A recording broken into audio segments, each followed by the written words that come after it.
नमस्कार। Picture plus में आप सभी का स्वागत है।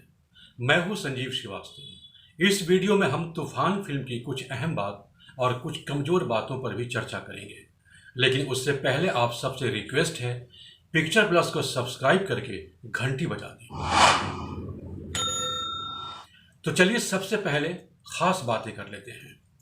दोस्तों, तूफान वास्तव में एक तूफानी इरादे वाली फिल्म है।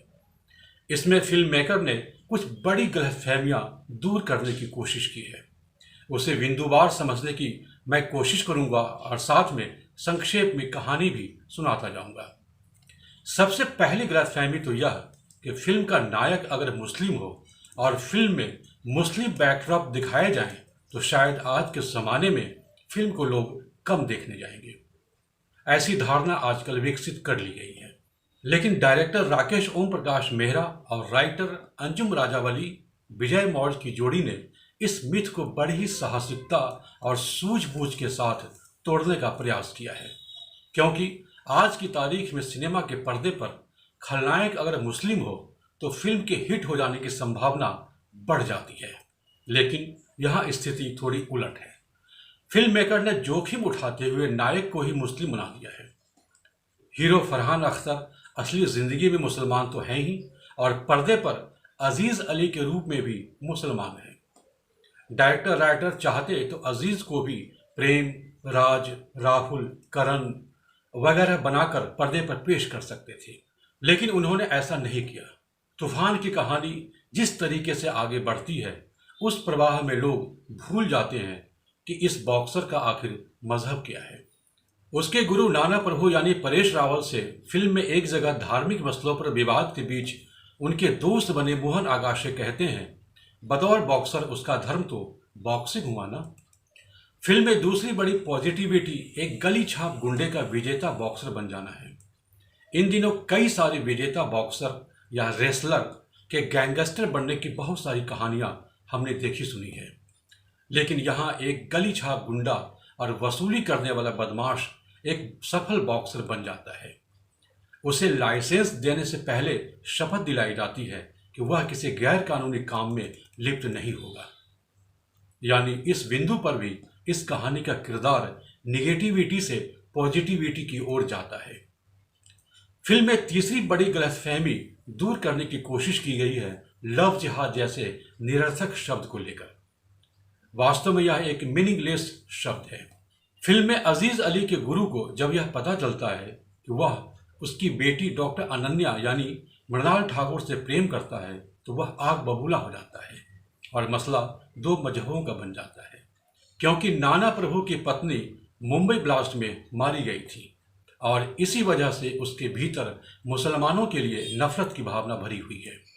और यही वजह है कि इस बात को वह बर्दाश्त नहीं करना चाहते कि उसकी बेटी किसी मुस्लिम से प्रेम करे। यहाँ पर वह बॉक्सर अजीज को भला बुरा कहते हैं, गालियाँ देते हैं, थप्पड़ मारते हैं, यह आरोप भी लगाते हैं कि उसने उनकी बेटी को फंसाया है। जिसके बाद अजीज अली डॉक्टर अनन्या के सामने जाता है तो वहाँ भी वह गुस्सा करता है और वह कहता है कि देखो तुम्हारे पिता ने उस पर कैसे कैसे इल्ज़ाम लगाए हैं। जबकि अनन्या पहले से इस बात को जानती रहती है कि उसके पिता के पास वह बॉक्सिंग सीखने जाता है, लेकिन वह कभी इस बात का खुलासा नहीं करती है। बहरहाल फिल्म की कहानी का यही सार है और ख़ास बिंदुएं भी।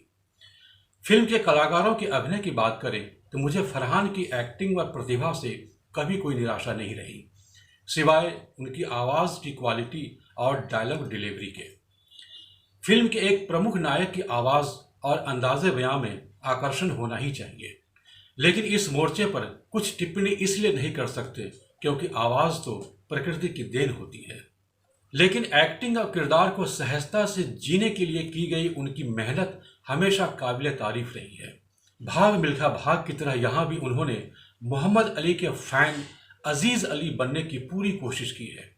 एक बॉक्सर वाला चाल ढाल, बॉडी लैंग्वेज और एटीट्यूड को उन्होंने आत्मसात किया है। चैरिटेबल क्लिनिक की डॉक्टर अनन्या के तौर पर मृणाल ठाकुर में भरपूर स्क्रीन प्रियता है। वह एक सोशल वर्कर की भांति सोच रखने वाली युवती दिखाई देती है, लेकिन बॉक्सिंग गुरु नाना प्रभु बने परेश रावल यहाँ सब पर भारी पड़े हैं। फिल्म में उनका एक डायलॉग है, बॉक्सिंग का पहला पार्ट है डिफेंड करना। यकीनन पूरी फिल्म में फरहान चाहे जितनी तूफानी बॉक्सिंग करते हुए दिखाई दे, लेकिन समूची फिल्म को डिफेंड करने में परेश रावल ने सबसे शानदार पंच लगाए हैं।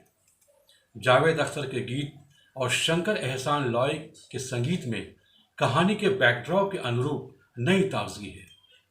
और अब फिल्म की कुछ कमजोर बातें भी कर लेते हैं। तूफान की सबसे बड़ी कमजोरी इसमें दो कहानियों का मिक्सर हो जाना है और लोकप्रिय मसाला मसलों का शिकार हो जाना है।